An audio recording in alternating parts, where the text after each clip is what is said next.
اسلام در کتب وہاں مسلمان در گورستان، اسلام کتابوں میں ہے اور مسلمان قبرستان میں ہے۔ ہم تو یوں ہی ہے، نہ نماز کامل ہے، نہ روزہ کامل ہے، نہ زکوٰۃ کامل ہے، اور ہمارا چہرہ ہی کامل نہیں ہے۔ ہم کیسے کامل مسلمان ہو جائیں گے؟ ہمارا چہرہ تک کامل نہیں ہوا ہے، ہم عابد نہیں ہیں، ہم زاہد نہیں ہیں، ہم کامل کہاں سے بن سکتے ہیں؟ کامل بننے کے لیے اہل کمال کا راستہ اختیار کرنا پڑے گا۔ جب کاملین کا راستہ اختیار کرو گے تو آپ بھی کامل بن جاؤ گے، آپ بھی عارف۔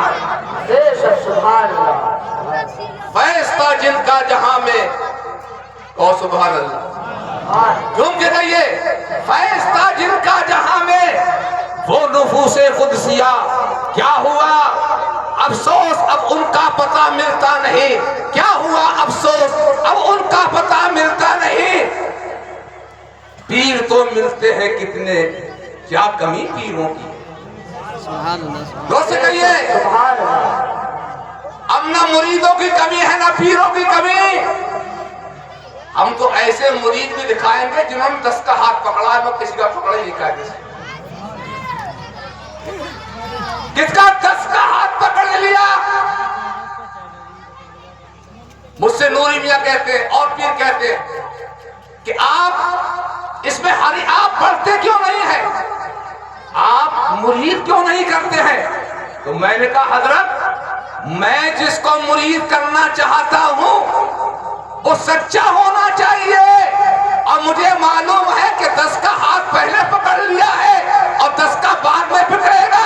مجھے ایسا مرید نہیں چاہیے کہ جس کو میں اسٹیج پر مرید کروں، جسے میں گھر جا کر مرید کروں۔ مجھے وہ مرید چاہیے کہ جو یہاں بھی میرا سچا مرید ہو، اور قبر میں بھی ہے تب بھی سچا مرید ہو، اور حشر میں اٹھے تب بھی سچا ہو کر اٹھے۔ انشاءاللہ ایک ہاتھ میں پیر کا دامن ہو اور ایک ہاتھ میں مرید کا دامن ہو، اس طرح دونوں جنت میں جاتے ہو، اور دنیا کہے یہ سچا پیر ہے، یہ سچا مرید ہے۔ نعرہ تکبیر، نعرہ رسالت، نعرہ غوث، حضرتی دولہ، قادری دولہ، قادری دولہ۔ ملتے ہیں وہ پیر تو ملتے ہیں کتنے، کیا کمی پیروں کی ہے؟ اشرفی سا پیر کامل با خدا ملتا نہیں، اشرفی سا پیر کامل با خدا ملتا نہیں، اشرفی سا پیر کامل با خدا ملتا نہیں۔ اور آج کا دور تو اتنا کا دور ہے، اللہ اکبر، آپ دور کریں گے، تلاش کریں گے، آپ ڈھونڈیں گے، کہنے کو مل جائیں گے لاکھوں رضا، گھر گھر رضا، کہنے کو مل جائیں گے لاکھوں رضا، گھر گھر رضا۔ جو لگائے پار بھیڑا وہ رضا ملتا نہیں، جو لگائے پار بھیڑا وہ رضا ملتا نہیں۔ اے نعیمی، اے علم والوں کی نعیمی، رہنمائی چھوڑ کر ڈھونڈنے والوں کو منزل کا پتہ ملتا نہیں، ڈھونڈنے والوں کو منزل کا پتہ ملتا نہیں۔ تو میں آپ کے سامنے عرض کر رہا تھا اور آپ کو بتا رہا تھا، اللہ اکبر، اللہ اکبر، آپ دادا میاں کے حضور کے، دادا میاں کے دربار میں موجود ہیں، اور یہ آپ کی بستی ہی کے رہنے والے تھے۔ کہاں کے تھے؟ آپ کی بستی کے رہنے والے تھے۔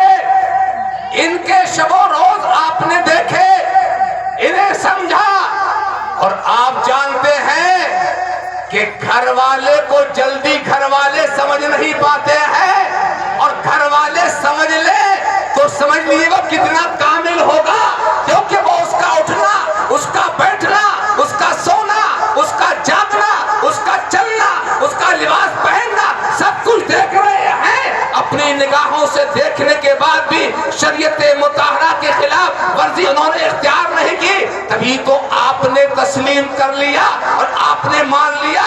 اتنا آپ نے مانا کہ آج آپ ان کا عرس منا رہے ہیں، کہو سبحان اللہ۔ لیکن بزمی صاحب نے جو شکایت کی کہ میں پہلی مرتبہ ایسا دیکھ رہا ہوں، تو شاید میں بھی پہلی مرتبہ دیکھ رہا ہوں۔ اتنا کم مجمع آنا، حالانکہ پہلے زمانے میں ہم نے دیکھا ہے وہ دور اور تھا، لیکن ادھر پچھلے سالوں میں یہ اچھا خاصا مجمع ہوتا ہے، لیکن آج جو ہے کل سے سردی کا اثر ہے۔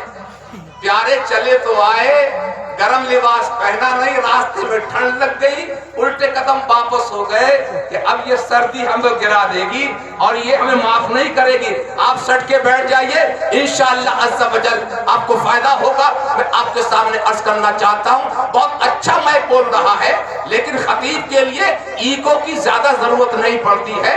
इससे कभी कभी वो कहना चाहता है, माइक लुकनत फेंकना शुरू कर देता है, इसलिए ईगो आप और कम कीजिए। जब शायर आए तो जितना वो बर्दाश्त कर ले उतना ही इसका ईगो बढ़ा दिया जाए। जब वो ले जब अपनी सुनाता है तो जितना ईगो मिलता है उसको उतना फायदा हो जाता है।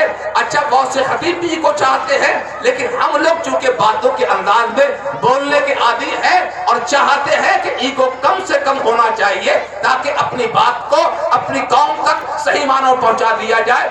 आज मैं आपको एक पैगाम देना चाहता हूं। दुनिया के अंदर हम नेकी करते हैं और नेकी को अपने पूंजी समझते हैं, लेकिन नेकी करिए, कहते नेकी करते जाइए और उसे फरामोश करते जाइए। जो नेकियां कर रहे हैं आप भूलते जाइए, अच्छाइयां कर रहे हैं उनको, बुराइयां कर रहे हैं उनको याद रखिए। ये अल्लाह उस पर पकड़ करेगा, अल्लाह उस पर गिरफ्तार कर सकता है, हमारी पकड़ सख्त हो जाएगी तो इंशाअल्लाह आप कामयाब हो जाएंगे। लेकिन होता ये है कि हम अपनी नेकियों को तो गिनते रहते हैं और बुराइयों को छोड़ देते हैं, लेकिन हमारी कोई ना कोई ऐसी नेकी भी होना चाहिए कि जो आखिरत के लिए हमें काम आए।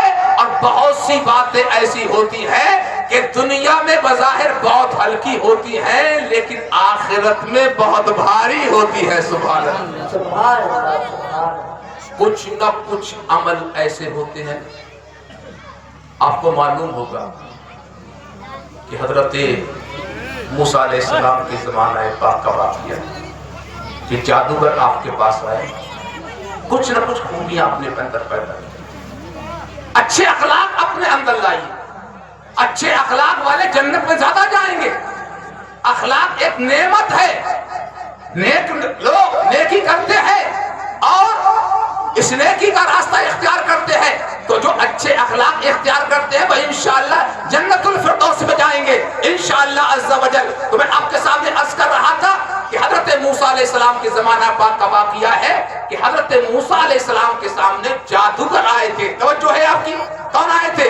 जो जादूगर आए थे तो उन्होंने सबसे पहले ये सवाल किया कि हजरत आप अपना काम शुरू करें या हम अपना काम शुरू करें। तवज्जो है आपकी, सिर्फ इतना पूछा था, आपकी वजाहत देख के, आपकी शान देख के, आपका हुलिया देखकर, आपकी हैत देखकर कि हजरत आप अपना काम शुरू करें या हम अपना काम शुरू करें। तो आपने सोचा कि मेरे मोजिज़े के सामने इनका जादू कुछ काम नहीं कर पाएगा, इसलिए आपने फरमा दिया कि तुम अपना काम शुरू करो। उन्होंने काम शुरू किया, लेकिन थोड़ी देर के बाद जो हाल आपने देखा कि सारी संगतें, सारी बनावटें जो आपके हाथ में असा था वो आपने जमीन पर डाला, खौफनाक अजदहा बन गया, सारी संगतों को निकल गया, सारे सांपों को निकल गया। लेकिन उसके बाद जैसे ही सांपों को निकलना शुरू किया वो जादूगर कदमों पे गिर गए और कलमा पढ़कर मुसलमान हो गए, हल्का बगोश इस्लाम हो गए। मैं आपसे पूछता हूँ कि आखिर उनकी कौन सी नेकी काम आई, कौन सी चीज काम आई? तो मुफस्सिरीन फरमाते हैं कि हजरत मूसा अलैहिस्सलाम के बारगाह में उनका अदब काम आया। कहो सुभान अल्लाह। क्या काम आया? उनका अदब काम आया कि उन्होंने पूछा कि आप अपना काम शुरू करें या हम अपना काम शुरू करते हैं। ये इतनी सी नेकी अदब काम आई और ऐसी काम आई कि पहले मुसलमान हुए, फिर सहाबी हुए, फिर साबिर हुए, फिर शाकिर हुए और इतनी देर में सारे मदारिस तय हो गए। उसके बाद शहीद भी हो गए। उन्होंने एक वक्त की नमाज नहीं पढ़ी और कोई नेकी का काम नहीं किया, बस एक नेकी का काम किया कि कलमा पढ़ा। एकदम इतने मदारिस तय हो गए, किसकी वजह से? सिर्फ अदब की वजह से। मालूम यह हुआ रहमत इलाही बहाना भी जोयत, बहाना भी जोयत। अल्लाह की रहमत बहाना तलाश करती है, कीमत तलाश नहीं करती है। कोई ना कोई आदमी की नेकी काम आ जाती है। आप जानते हैं हजरत ख्वाजा फुज़ैल को जानते हैं, بہت بڑے ڈاکو تھے، لیکن سلسلہ فضیلیہ کیونکہ 4 5 14 خانوادے جو آتے ہیں ان میں ایک خانواد کا جنیدیہ ہے اور ایک فضیلیہ ہے، بہت بڑے ڈاکو تھے، لیکن آپ ڈاکہ زنی سے باز